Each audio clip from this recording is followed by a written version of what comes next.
Bonjour, je suis Muriel Domnac, je suis ambassadrice de France à l'OTAN.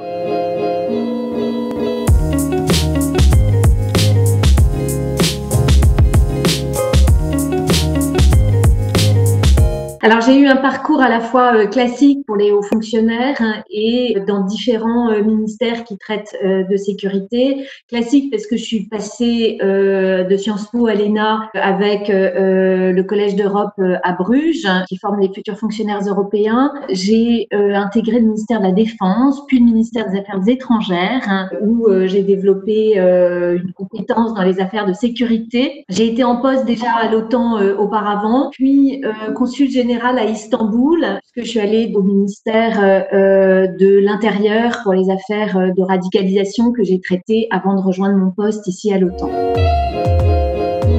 Le goût de représenter la France. J'aime entendre la Marseillaise, j'aime représenter la France, faire comprendre la France, faire comprendre à la France la manière dont réagissent et agissent les autres pays, puis servir l'intérêt général. Donc je crois qu'un diplomate finalement c'est ça, c'est d'abord un fonctionnaire donc, qui sert l'intérêt général et pas des intérêts particuliers, et puis qui représente la France en faisant comprendre ce que pense et comment réagit ou agit le reste du monde. Je pense que j'ai pas perçu au début de ma carrière ce qu'on appelle le plafond de verre et qui existe et qui fait que les femmes se trouvent limitées dans l'accès à des responsabilités importantes. Finalement, moi, je suis partie à la fois de bonnes études. J'ai fait l'ENA. Au début de ma carrière, il y avait pas énormément de femmes, mais quand même 30% à l'ENA. Et plus je progresse, moins il y en a. Et plus je me rends compte que être une femme, c'est évidemment pas quelque chose qu'on va vous reprocher, mais ça paraît pas naturel qu'une femme exerce des responsabilités. Dans une réunion, quand vous êtes en désaccord, quand vous êtes une femme, que vous êtes la seule femme en réunion et que vous devez exprimer votre désaccord, vous devez toujours faire très attention à la manière dont vous placez votre voix.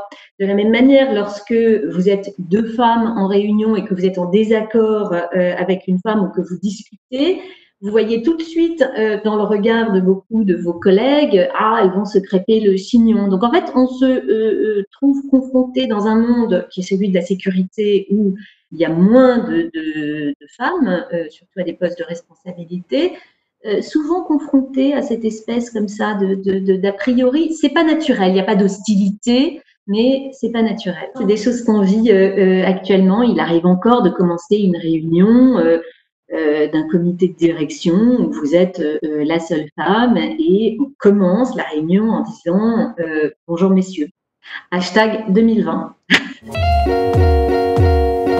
Simone Veil, comme beaucoup dans notre génération, qui est vraiment une figure qui m'a portée. Et j'ai toujours son regard à la fois voilé et volontaire quand je me dis que c'est difficile.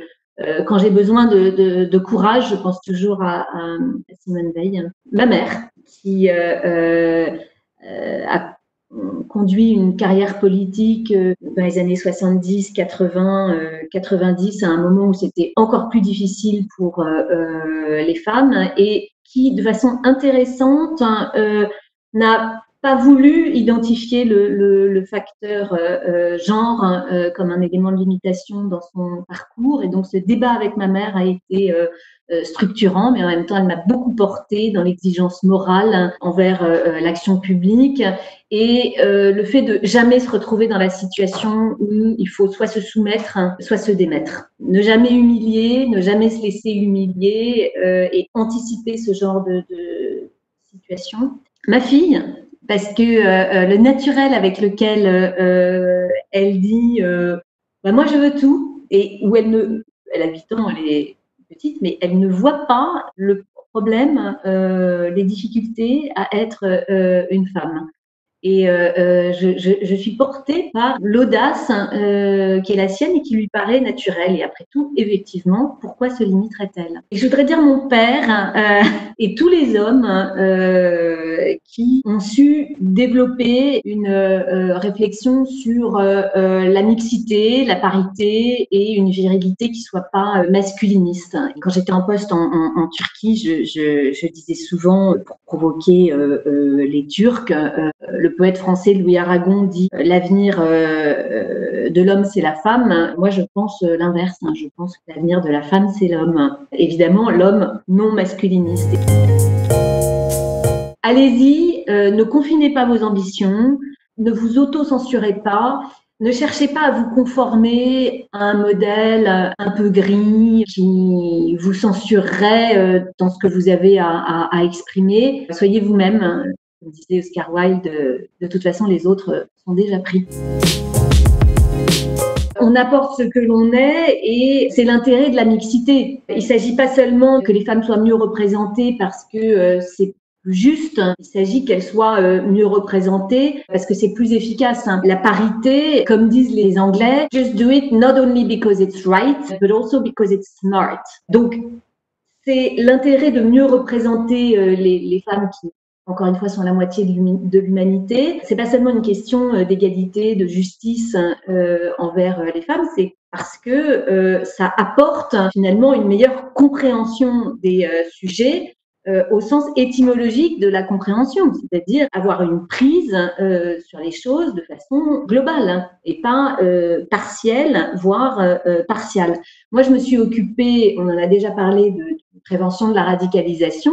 Un des sujets à côté desquels on est passé pendant un moment, c'est la question de la radicalisation des femmes. Et je pense que le déni dans lequel on a été sur la radicalisation des femmes a un peu à voir avec le fait que dans les services de l'antiterrorisme en général, qu'il s'agisse des services de sécurité ou de la justice antiterroriste, il y avait à un certain moment essentiellement des hommes. Et donc, je crois qu'on voit mieux et on comprend mieux au sens étymologique les choses quand on a un spectre qui inclut les femmes. Mais ça va au-delà des femmes, hein. Ça va, c'est toute la problématique de la diversité. Donc, il ne s'agit pas que chacun représente chacun.